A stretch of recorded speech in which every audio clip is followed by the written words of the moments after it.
Hello guys, এই যে দেখেন কত সুন্দর কাঁচা আম। অবশ্য দেখা যাচ্ছে পাকা, কিন্তু না, এটা পাকা না, এটা কাঁচা আম। আমি আবার কাঁচা আম খেতে পারি না, তাই এটাকে আমি ভর্তা বানায় পরে খাবো।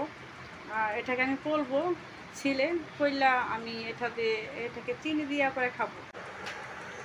কে কে আমের ভর্তা খাবেন অবশ্যই সবাই চলে আসেন। আমগুলো আগে ছিলে নেই। দাও দাও দাও, তুমি আম খাইবে? আমি ছিলি বাবা, ছিলি।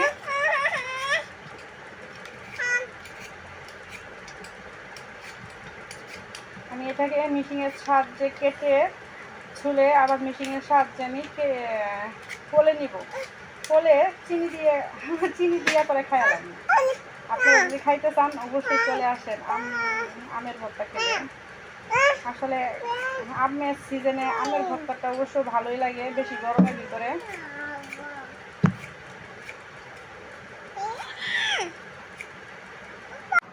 অবশ্য আমি বেশি আমগুলো ছিলি নাই, সবগুলো তো আমার একা পক্ষে খাওয়া সম্ভব না, তাই আমি 3টা আম ছিলে নিছি।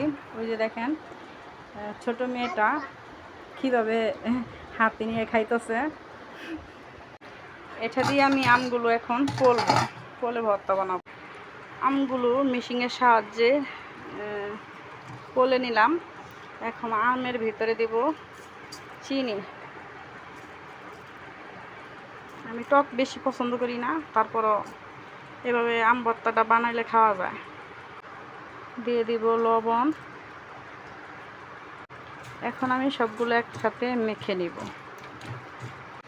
টেনটা না, দেখেন আমগুলো ভর্তা করে নিলাম, এখন আমি খাবো।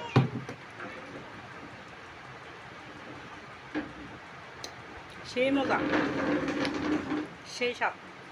মরিচ দিলাম না, শুকনা মরিচ নাই, শুকনা মরিচ দিলে একটু বেশি মজা হইব। অনেক সুন্দর, অনেক মজা হয়েছে। খাইলে খাইলে চলে আসেন।